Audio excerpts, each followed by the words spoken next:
Bienvenidos y bienvenidas a esta píldora formativa en la que aprenderemos más a fondo sobre un tema educativo. En esta píldora en concreto hablaremos del acoso escolar. Soy Laura Arroyo García.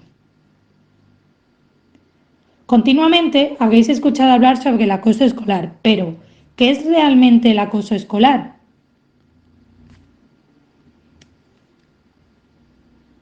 El acoso escolar, comúnmente conocido como bullying, es el abuso, amenaza e intimidación constante que un estudiante o grupo de estudiantes emiten habitualmente a lo largo del tiempo hacia otro niño o niña.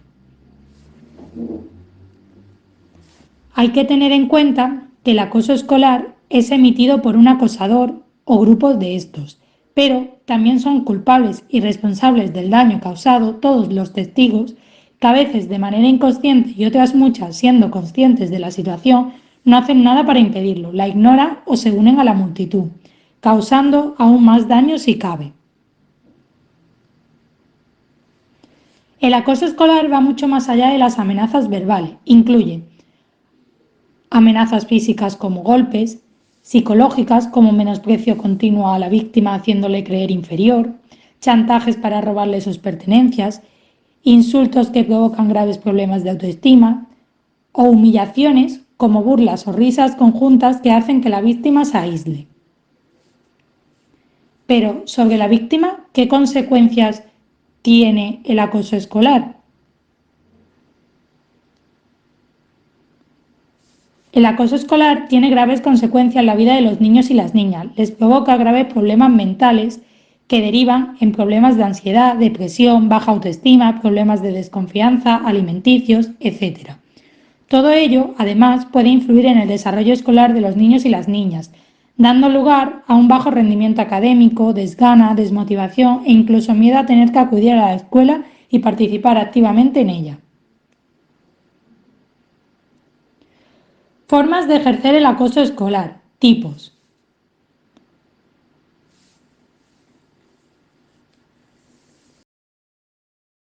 Acoso físico.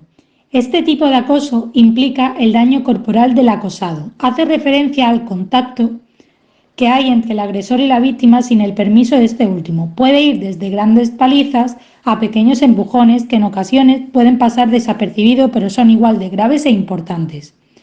El acoso físico también incluye la amenaza para robar o dañar objetos o pertenencias a la víctima. El segundo tipo es el acoso emocional.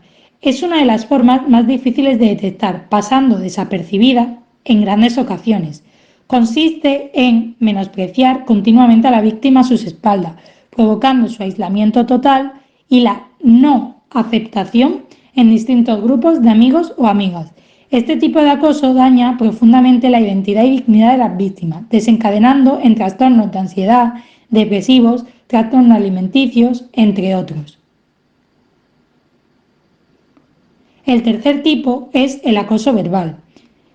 En el acoso verbal, el acosador trata de menospreciar continuamente a la víctima a través de ataques orales, resaltando continuamente aspectos negativos de su personalidad y forma de proceder, consiguiendo hacerle creer que son ciertos.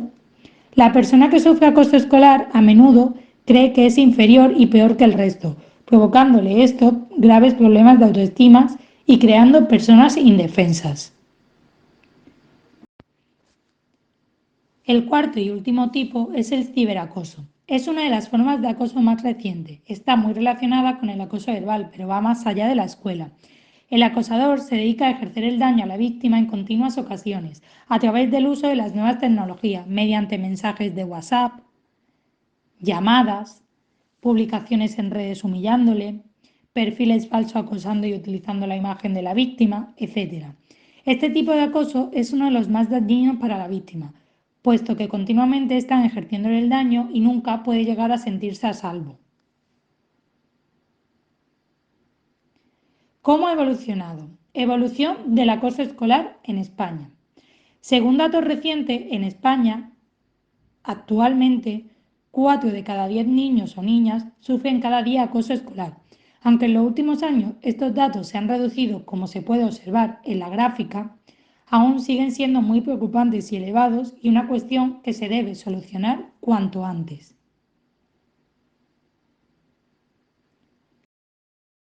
Por lo general, los niños y niñas que son víctimas de acoso se sienten tan cohibidos, culpables y avergonzados que no se atreven a contar la situación a la que se están enfrentando para poder ser ayudados.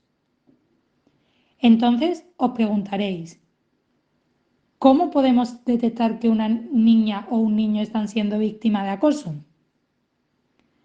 Hay indicios que nos dan pistas, como aparecer a menudo con lesiones y heridas, pérdida o rotura de sus pertenencias y no es capaz de explicarnos el por qué si le preguntamos, cambios bruscos en su alimentación dejando de comer o comiendo compulsivamente, pérdida de interés escolar sintiendo desmotivación o incluso miedo a acudir a la escuela, malestar continuo como dolores de estómago, de cabeza, aislamiento social, no queriendo relacionarse con nadie o mostrándose tímido y aislado en los encuentros sociales, dificultad para dormirse siendo frecuente la aparición de pesadillas y terrores nocturnos y la aparición de comportamientos autodestructivos. ¿Y nosotros, los adultos, qué podemos hacer ante esta situación? ¿Cómo debemos actuar? Debemos intervenir de inmediato, separar a los niños o niñas involucrados en cuanto seamos conscientes de la situación, poniendo a salvo a la víctima. Dar ejemplos sobre cómo actuar respetuosamente, conservando la calma y tratando de buscar la solución más viable. Escuchar a los niños y a las niñas, no ignorarlo ante cualquier objeción que quiera añadir, estar atentos. No obligar ni forzar a los niños o niñas a contar lo que han vivido, y mucho menos en público. Escuchar sin juzgar ni culpar tanto al acosado como al acosador. ¿Qué actividades podemos realizar para evitar los casos de bullying y trabajar con nuestros niños y niñas? Aprendemos sobre el acoso. Esta actividad consiste en explicarle a los niños y niñas qué es el acoso, lo malo y dañino que es y cómo podemos ayudar a las personas que lo sufren. ¿Qué me gusta de ti? Una actividad donde los niños y niñas deben decir cosas bonitas y buenas que le gustan de sus compañeros. Es una actividad apropiada para todos los cursos y puede ayudar a los niños y niñas a formarse una imagen más ajustada y positiva de sí mismos. Creamos nuestras normas. En esta actividad, entre todas y todas, deberán elaborar un decálogo donde se incluyan normas sobre cómo debe tratarse y comportarse los unos con los otros. Sirve también para fomentar el trabajo en equipo. Reflexiones conjuntas. Es muy importante conversar con los niños y niñas continuamente. Por ello, en esta actividad lo que se propone es realizar tutorías como mínimo una vez a la semana, en la que se le pregunta a los distintos niñas y niñas cómo se encuentran, si necesitan ayuda, hacerle ver que no tienen para todo lo que necesiten. Algunas recomendaciones de libros para leer con los niños y las niñas son El sombrero de Bruno, un libro que nos servirá para trabajar el respeto y la tolerancia. Rojo o por qué el bullying no es divertido. Una historia narrada en primera persona en el que la niña, de manera inconsciente, se une a una agresión y poco a poco va tomando conciencia hasta llegar a denunciarlo. Monstruo pequeño dice no. Este relato nos servirá para trabajar cómo llevar una amistad y cómo no permitir que abusen de nosotros. Habéis podido comprobar que han ido saliendo los enlaces directos a los libros. Esto es todo. Ahora me gustaría que respondierais a las siguientes cuestiones para ver si todo ha quedado claro. Y recordad, entre todos y todas conseguiremos acabar con el acoso escolar cuanto antes.